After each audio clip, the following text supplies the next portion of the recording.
Welcome to Create a Remarkable Customer Experience, a free webinar, part of the 2010 free webinar series from the Marketing Spot. Hi, my name is Jay Arrett. I am Chief Officer of Awesomeness at the Marketing Spot, a marketing coaching and consulting firm for small business owners and entrepreneurs located just outside of Waco, Texas. My co-presenter for today will be Cam Beck. He is a digital experience planner with Click Here out of Dallas. He will be covering the online portion of our experience design today. I'm covering the offline customer experience design today on the free webinar. Now, if you don't yet have it, please go to this web address right here where you can download some of the materials that we'll be covering here today in the webinar. It's absolutely free. I call it my Customer Experience Map Package. In this PDF package, which will be available free for you to download at this web address, you will find our Customer Experience Map, the Frame Spotter, and the Magic Spot Creator with instructions on how to use them. Now, a couple things you need to know as we get started is, number one, I'm wearing braces. And so if it sounds like I'm talking funny sometimes, I am. And in fact, I just got them tightened today. So maybe not the best day to do that when you're having a webinar, right? The second thing is I'm wearing these reading glasses, which I don't normally read, or I don't normally use unless I'm reading something. And today, because I'm looking at the computer screen and having to read some stuff, I will be wearing my reading glasses. So glasses, braces, not normally. Well, for the next year and a half, the braces.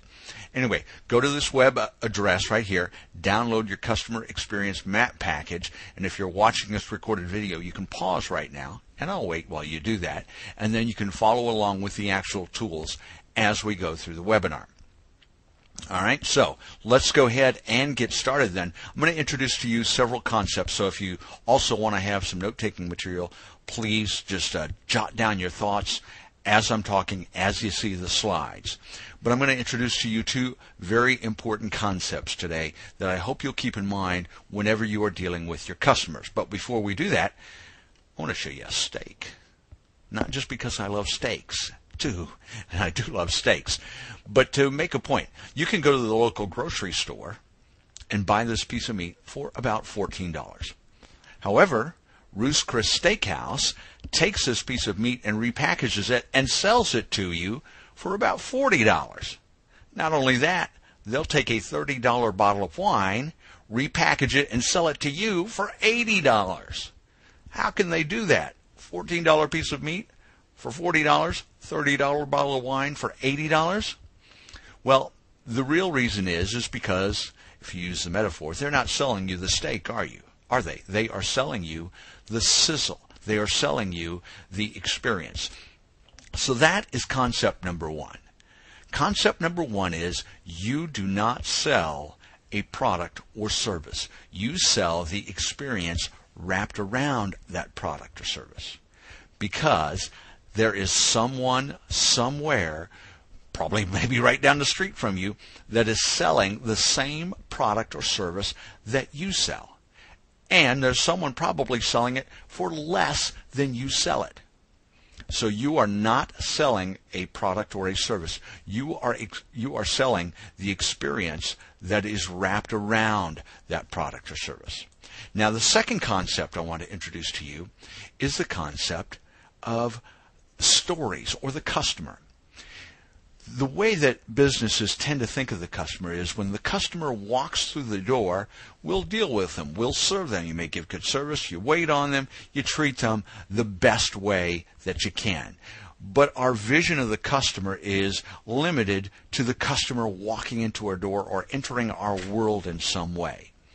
But that's not the way real people live their lives or the way they think about their lives. So I want to introduce to you the concept of a story. See, people, we believe our life is like one big long story. Whether it's a novel, a movie, we think of our life as stories, a collection of stories put together. In fact, whenever you get together with friends for dinner at a party, what do? You sit around and you tell stories. Our life is comprised of stories. Now, the customer is not the only one with a story either, right? Just so happens that you have a story. You have the story of your business, how you started it, how it grows, how your plans for it. It's a story. So here's concept number two. When a customer walks into your door or enters your world, it's not just a customer. It's not that moment. It is the intersection of two stories. Your story and the customer's story meeting together. And that is such a tremendous opportunity now for you. Once you understand and visualize that these are two stories meeting, now you can say, well, how am I going to add to the customer's story? Now you're not just trying to sell the customer something or service them, you are now trying to add to their story. And their story may be something like a romantic comedy, right? Or maybe it's a comedy of some sorts, but you definitely do not want the story to end up like a car wreck. So, and even worse, you might not add to the story whatsoever. They won't remember you. You won't add to their story. They'll never say anything about you, and they might not even remember you later on because you did not add to the story. So the two concepts are, number one, you are not selling a product or a service, and number two, think in stories. When the customer walks into your door, it's the intersection of two stories, your story and their story. Now let me show you why this is so important. It's important for two reasons. First of all, the number one reason why customers will or will not do business with you ever after they do business with you the first time is the experience that they have with you. It's not your product. It's not your service. It's not the price. It is their experience. 83% of the time, that's what customers use to decide whether or not they will be loyal to you, whether or not they will come back and use you again. And I'll illustrate this by saying, have you ever waited on a customer, gave them great service, gave them a fair price, and at some point you found out they're doing business with the competition and maybe even paying more? What are they, stupid? No, unfortunately, that's an indictment of the experience you gave them. So you may have given them a good price, good service, but you haven't earned their loyalty unless you've given them a remarkable customer experience. And let me tell you, loyalty is hard to come by. It is very difficult. It's not earned easily. You really have to work hard to get a customer's loyalty, as you probably know. It's illustrated by this graph. Let's say that on a scale of 1 to 10, you satisfy customers 8 out of 10. 80% of the way that customer is satisfied. As you can see from the graph, that customer now only has a 25% intent of loyalty. Wow, you're saying. 8 out of 10 and I only get 25% loyalty? I'll explain that in just a second here. But notice on the other side, if you satisfy customers 100% of the way, total satisfaction, you get a 90% intent of loyalty. The big jump, just going from 80%, 8 out of 10, to 10 out of 10.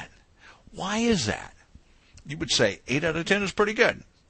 Customers don't want to be satisfied almost all the way. When you go to Ruth's Chris Steakhouse, you don't hope that your steak is almost the way you like it, or you don't expect the bottle of wine to be almost as good as I hoped it would be for $80. No, customers want 100% satisfaction. And when they give you money, that's what they're looking for. So to satisfy customers 100%, I'm going to take you back to the previous graphic. Remember how customers make their decision about whether or not they will do business with you again. The experience. Now, in order to satisfy them 100% of the way, what do you have to use?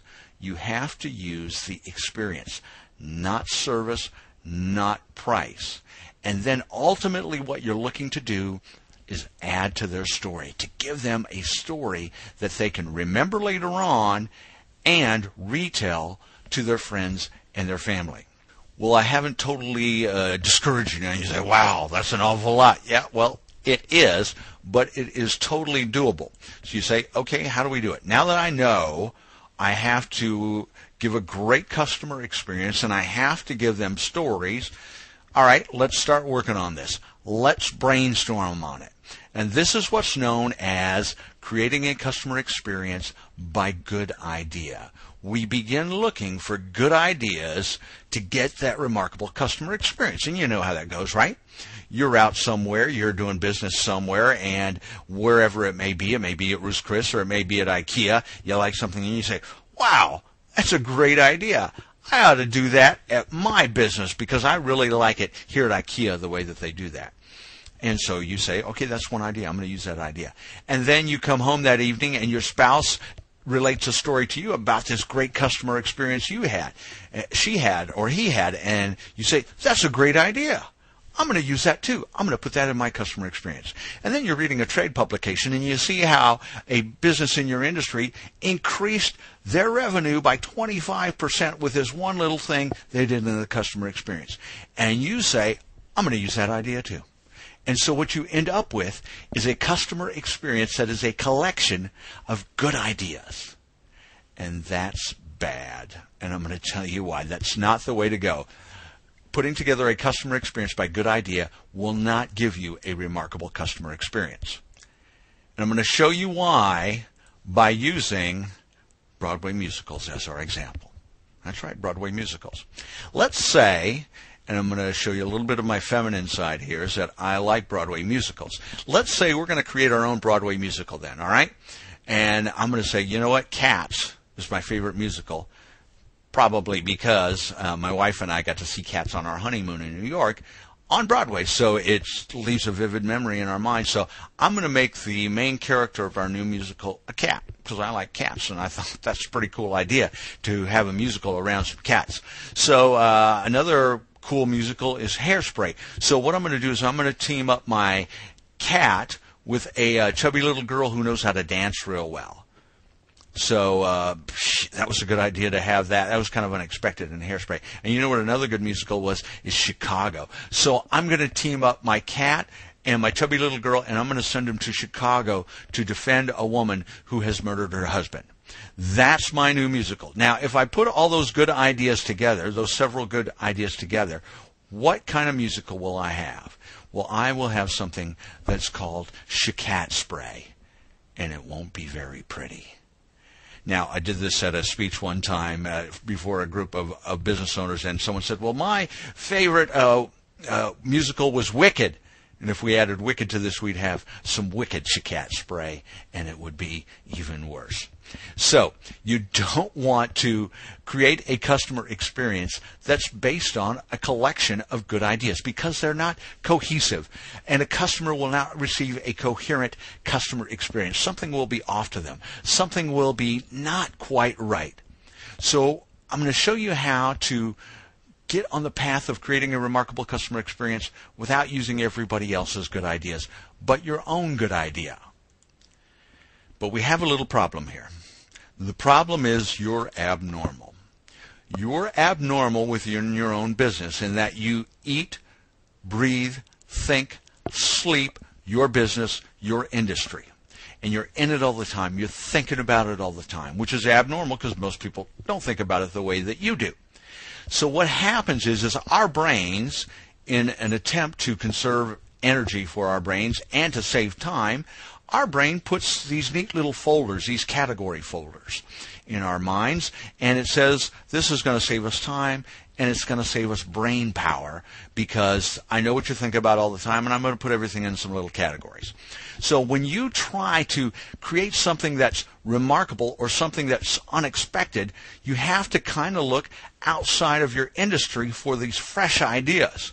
But your brain limits your ability to do so because it's created all these folders, these categories for us. So what we have to do is we have to change these categories. We have to change our norms. We have to shift them outside of our thinking so that we can come up with something that's remarkable, meaning something that's a little bit different that people aren't usually expecting to get from you. And we do that using metaphors. And you get a metaphor by saying something is something. So you relate your business to something that it's not. For example, time is money is a metaphor. Time is not money, right? But we can create a metaphor that says time is money. Or love is war. Love is not war, but you can get it, right? You can say, oh, I can see how love is war. So what we want to do is we want to take a metaphor and we want to frame your business. We're going to take your business and use the metaphor to frame it. Let me give you a practical example. There's a local title company that I worked with, and we decided to frame their experience using the metaphor. It was a title company. Here's the title company on your screen. It was a metaphor of first class, as in a first class flight on an airplane, maybe kind of the executive jet type first class flight. And so we framed their experience using first class. Now you can see that when we use this frame and you say, what if I were to deliver a first class experience in my business, and used that as a frame for coming up with these ideas? All of a sudden you probably felt your mind opening up to some ideas and to some new possibilities. That's what metaphors do for you. It helps bust those categories that your brain has set up for you so it can free your mind. We're going to use frames. We're going to use metaphors to frame our experience, and let me show you how that's done. I'm going to give you now the customer experience map. All right, here's the customer experience map. That is in the package. If you've gone to that web address I gave you, the customer experience map with instructions is in that PDF package. So we are going to use a metaphor to map out a customer experience for your business with the customer experience map. So let me show you a little bit how this works. You see across the top those 5 spots. Those are the generally accepted 5 major phases of the customer experience. And you can see I've laid these out chronologically here. So you have the preconception phase, which is what people, the image they have of you or how they come in contact with you before they're thinking of doing business with you. That may be your website, your advertising, your drive-by signage, but they're not actively engaged with you, but they probably have a preconception of you. And actually that's where the customer experience begins. Then you have the introduction phase, is when they actually first start talking to you. When they're now thinking, considering doing business with you, they call you on the telephone, they walk into your store, they email you, maybe they go to your website for the first time, and now they're in the introduction phase of the customer experience. Next comes interaction. This is where it's the dance that you're doing, right? You're giving them information, they're asking your questions, they're considering your product, whether or not they're going to purchase. Then comes the purchase phase, where money is exchanging hands, they're making the decision, they get the product, signing the lease, whatever your purchase experience is. But it doesn't end there. We have to move on to the expansion referral phase. This is after the purchase has been made. Will they continue to use your product? Will they use you repeatedly and do repeated buying? Will they become your evangelist and start talking about you to their friends, family, and coworkers? So these are the 5 major phases. You may have other phases that you can add in here, but use this same concept that's in the customer experience map. Now on the next line is the emotional line. And what you're going to do now is put emotions into this emotional line. And you can see this is, by the way, a scaled back version of an actual customer experience map I worked with a client that is a home furnishings company. I can't be too specific, and I can't give you everything that we put in their customer experience map. So this is a scaled back version. But in this emotional line, what you want to go through each of the 5 phases and put the emotion that you want the customer to feel. Not what they currently feel, but what you want them to feel. Remember, you are creating the story for them, so what's the emotion that you want to feel, or what they would really hope to feel if they did business with you? And you can see the emotions that this business, this home furnishings business, wanted the customer to feel in each phase of the customer experience. The next line there is the physical line. That is the actual physical place, the physical realm where that phase of the customer experience takes place. So you can see I've added in a couple of the blanks here. The website for the preconception, the showroom for the introduction, the customer's home. It could be your showroom in the interaction. It could be your website in the interaction. It could be through email. Whatever is your area for each of these phases, the physical area for each of these phases, that's what you want to put in this line. Now we're going to get to the frame element, and here is where metaphor for your business or your frame for your business comes in. And let me give you a practical example of how you can come up with this metaphor for your business. I'm working with an auto parts store, and they decided that their brand promise wanted to be about the handshake type service. They call it vintage service of bygone days. We said, well, what's a metaphor that's not an auto parts store that we could use to frame the customer experience? So they came up with several of them, but the three major ones that they thought they might be able to work with are the 50s service station. If you remember that scene from Back to the Future where the car pulls up to the service station and all the service guys come running out, and you don't see that anymore, right? So the 50 service station was one possible metaphor. A coffee shop was also another metaphor. That's what they kind of envisioned, that type of camaraderie, those kind of handshakes going on in their business, the coffee shop. And not the Starbucks, but the old kind of diner type coffee shop. And then finally, a neighbor's front porch, or the neighborly front porch, was a metaphor. That was where they ended up. So an auto parts store is a neighborly front porch. So they are going to use the front porch to frame their experience and come up with what I call the magic spots, okay, which is that bottom line there, those memorable moments. We'll get to those here shortly. So the frame element, what you do is you take your metaphor, let's say a coffee shop or a front porch or a first-class experience, and you begin to say, what are all the different elements of that metaphor? Now, in this customer experience map that you see in the video here on the screen, this particular business decided to use the metaphor of a university, a higher education university. That was their metaphor based on their brand promise, what they promised to deliver to the customer other than the product or the service. And so they said, okay, what all happens in a university? Well, you've got campus visits, you've got lectures, you've got sporting events, you've got the Greek life, you've got, just a whole bunch of different things. So they listed, maybe 20 different frame elements from a university experience. Now, you choose 5 of those and put those in the 5 phases of the customer experience. And let me show you some that they did here in their customer experience. Now, in the package that you downloaded, there are some instructions on how to start working on your frame and come up with these frame elements. But for this map right here, let's take a look at 3 of the elements that they used.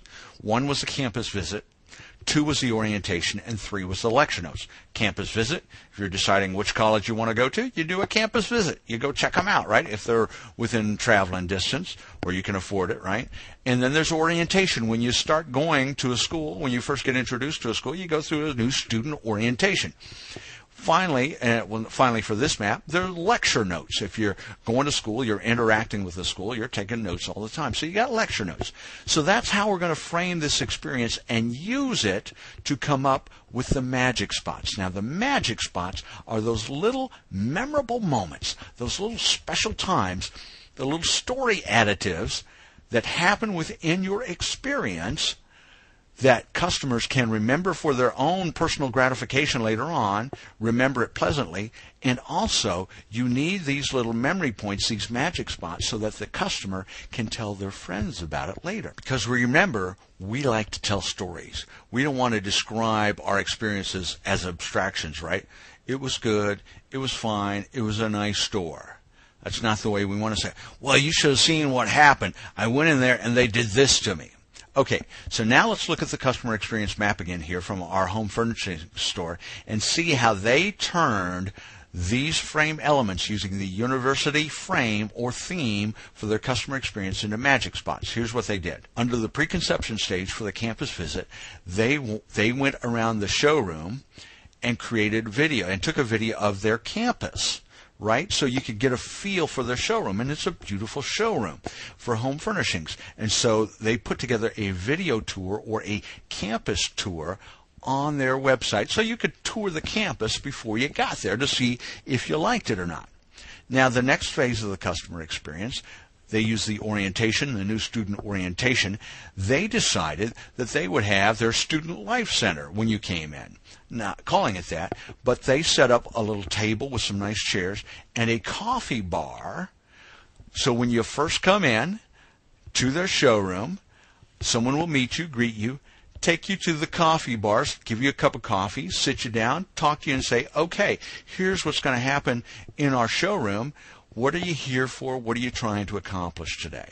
So they use that as a magic spot. Finally, the lecture notes. As they would accompany customers around the showroom, right, the lecture, they would take their digital camera or their iPhone, whatever they had, and take pictures of the furnishings that the customer was interested in. Now, not all the time do people make purchases right then and there. So if they were to go and not make a purchase, the customer would go home. That evening, the sales employee would email pictures, lecture notes, to the customer that evening. Now, the customer can look at them. They can also then forward them to their friends, so you have some natural word of mouth going on too. So these are little magic spots, little memorable moments in the customer experience that were created by using our frame, our metaphor for the business. So now use your frame, your metaphor, to create some frame elements, and then use those as inspiration for your magic spots to create your remarkable customer experience. And that all happens through the customer experience map, which you can download with full instructions from this website address right here, budurl.com/mappack. All right. Boy, that was a lot of talking, a lot to take in. Luckily, this is on video on the website, themarketingspot.com. Look under Learning Resources and look under our webinar series, and you'll find this video if you're watching this somewhere else, and you can watch it over and over again. That's covering the offline customer experience. What about the online customer experience? Well, to talk about your website and the experience your customers have with your website, we're going to bring in our online experience expert. He is Cam Beck. He's Digital Experience Planner with Click Here out of Dallas. So let's go ahead and throw it to Cam and see what Cam has in store for your website experience. So today I'm going to be talking to you a little bit about why the web is a very important touch point in your user experience or your customer's experience, and how you can use it to deliver a remarkable customer experience. Now, to be clear, your website does not define your brand any more than a logo does. But when you consider whether your whatever issue brought your customer to you in the first place, they've put a bit of faith in your ability to help them. And put another way, using a metaphor of my own, if they are a skydiver, your brand is either the parachute or the pavement. Your website is the ripcord, because it's often the first place that a customer is going to ever come in contact with you. And it's important, therefore, to make sure that it's not the last. To get to the bottom of this, let's talk a little bit about what a brand is. Marketers often talk about brands as if they're these magical creatures, these unicorns that humanity can attain only with the marketer's help. But it's really quite simple. A brand is a promise and everything that goes along with it. For if you decide to play it safe and promise nothing, your brand doesn't exist. And if you're worried about under-delivering, so you under-promise, you may not attract your customers that you want and need. So the weight of the promise is in the expectation that comes with it. Now, once a customer has expectations, there are a couple different outcomes that are possible. They can be met, which includes exceeding them, by the way, or they can be unmet. But chances are you don't have the only hand in setting expectations. If you consider this picture here, the child is quite happy because she expects, in the real picture, that her father her father is going to catch her. That expectation wasn't set when he threw her in the air. And more than likely, it was set much, much earlier.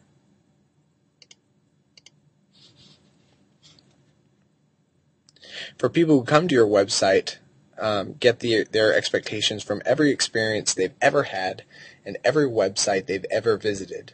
And unless your company is someone named Google or Facebook, chances are that they're spending most of their time on someone else's website. When people come to spend time on our site, we're powerfully drawn to the notion that at that time, our brand is the most important thing to them. But chances are they aren't really thinking about being engaged with the brand. They're thinking about whatever problem that brought them to you in the first place.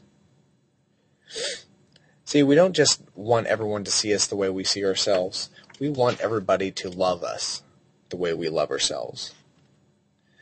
But the problem is, nobody loves us like we love ourselves. We're notoriously egocentric that way. So let's go to one of the problem areas I see, especially small business websites. They talk about themselves quite a bit. Who we are, what we do, how we think is in the example here. But what the customer sees here when they see this is all this talk about me being the company. They don't read the page like it's written. They certainly don't care about our frame of reference without context. So here we see that they're talking, this is Mindshare, but the logo already communicated that. They don't understand the context necessarily of what this is telling them without further explanation. So the website actually requires that they do quite a bit of digging and reading before they get to the point where they understand what it is that this company does. In fact, if you take too long to explain your value proposition in the customer's terms, not your own, and in a way that's easy to digest, well, it costs them very little to use the tools that are already built into the browser to get the heck away from your site and to something that actually solves their problems. These tools include the close button, the back button, and the search engine tool that is built right into their own browser. And the thing that you have to understand is that when they're coming to your website, they don't realize necessarily that they have a what XYZ company does problem. They have some other kind of problem, generating ideas, construction, business intelligence, data storage, don't want to say that. No, that's not quite right. They have a spelling problem. Or perhaps they have a meeting attendance problem or a bucket list problem. But chances are you need to be a little bit more specific than that because they have a more specific need than that.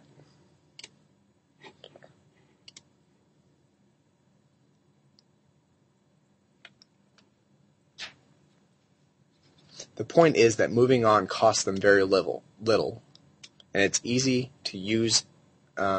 It's the tools that they have at their disposal are easy to use, and they trust their own ability to use the search engine because they do it so much. So let's look at this skydiving problem. When we're designing an experience, a good place to start is to be sure that people, average people if possible, but at the very least people in your audience can answer 4 basic questions. Whose site is this? In this case, it's answered in the header. Now that's important because you don't know whether they're going to come to your website through your homepage. So that header exists throughout your entire site, and if it doesn't answer that question, who you are, then your customers are going to be lost, and they're going to use that browser to get to something that's more likely to be the place where they thought that they were going when they clicked on whatever link that took them here in the first place. Second question, what do they do? In this case, it is defined by the very name of the company. However, this isn't always the case. You have lots of esoteric names that mean absolutely nothing on their own. Excuse me. So there have to be ways for you to be able to communicate what it is that you do through imagery, through text, through language, through taglines, any number of tools that you have at your disposal. The third question is, what can I do here? And when we're talking about actually activities, what can I do on this website? Well, you can see here that the user can come to watch videos, read information about skydiving, buy gift certificates, and call phone numbers. And the last question is that you absolutely, at a very minimum, have to answer to make sure that you're delivering an experience that meets their expectations is, where do I start? The thing you have to remember about answering this question is that where the user must start should be apparent without forcing the user to read a bunch of text. Short, concise labels and clearly clickable design components should be the norm here. Now here's something that's particular to this company and probably this class of company that is clearly understandable. Skydiving can be intimidating, especially to people who have never jumped before. So they created a starting point for just those people. They understood that the people needed someplace that they could help themselves overcome their fear, and it's a fear that they wanted to overcome anyway, or else they wouldn't have searched for skydiving in the first place, right? So for these people, this page has a couple of things going for it. First, it shows people having fun and doing this activity that's inherently dangerous, and instead of showing them an abject terror. And two, it calls out personally these people by giving them something that they can recognize pertains directly to them. And so even though the imagery that is in the periphery is important, chances are that they'll hone in on that language fairly early in the expense of all other direct eye contact of all other content. This information, it's kind of interesting, isn't really pertinent to the company owners if you think about it, because they're already experts. They're probably avid skydivers. So they really had to step out of themselves and remember what it was like to be a novice thrill seeker. And in this way, they've stopped focusing so much on telling users about their safety record, how they have the best customer service, etc., to get people to love them, or at least willing to go out on a date the way that they want to be loved.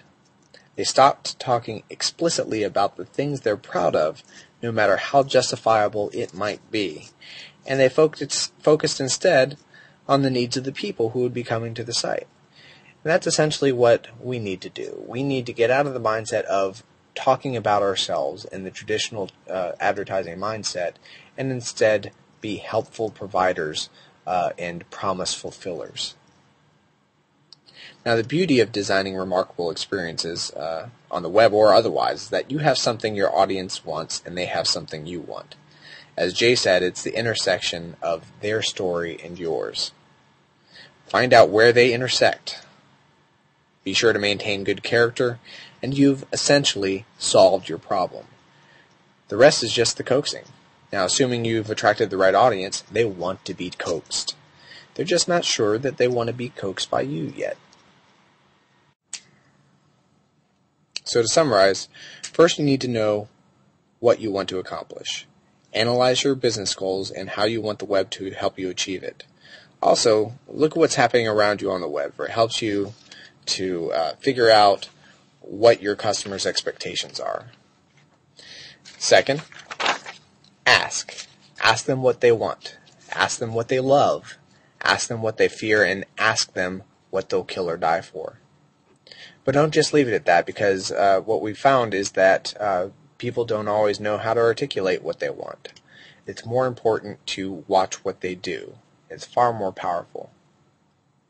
And then build.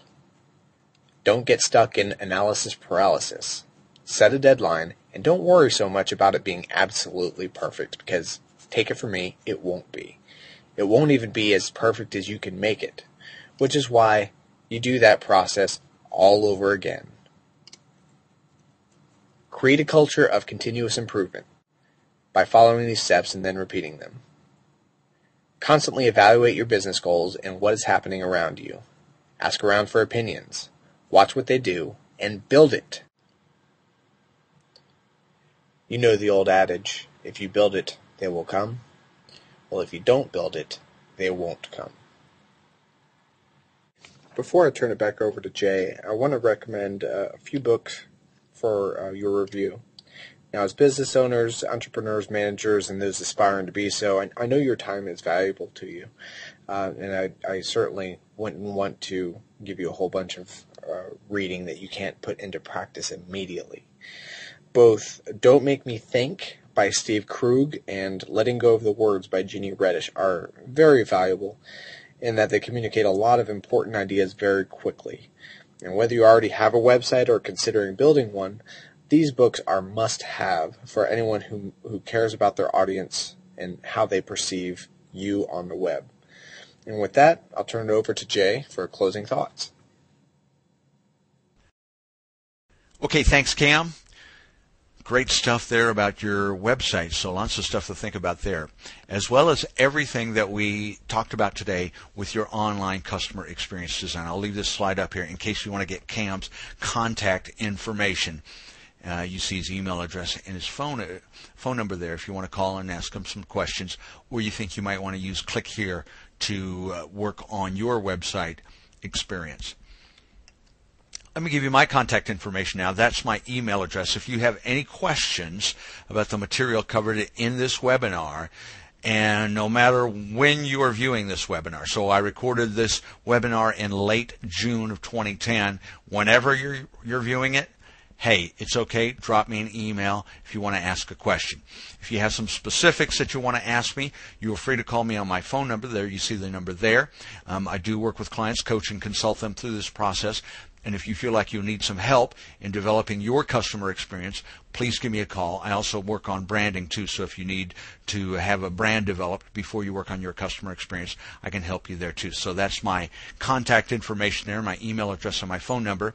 Here you can also reach me on the web, not only at my website, but also at my Facebook page, facebook.com/themarketingspot. And of course, you can find me on Twitter at The Marketing Guy. And if you would like this information also presented as a seminar or a workshop at your industry or trade association event, feel free to contact me also, again, at either my email address or my phone number. So thanks to Cam Beck for providing us the online portion of our experience design.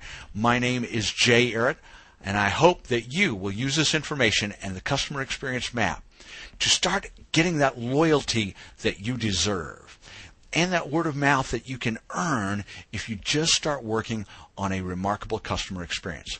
So in closing, I just want to remind you of the two key concepts again. Number one, you are not selling a product or service, you are selling an experience. And number two, when you and the customer cross paths, I'll get this out, when you and the customer cross paths, it is the intersection of two stories. And it's up to you to add to the customer's story in a memorable way. So good luck with creating that remarkable customer experience. And thank you for watching. My name is Jay Ehret. You can view this video again on my website, themarketingspot.com. Thanks for watching.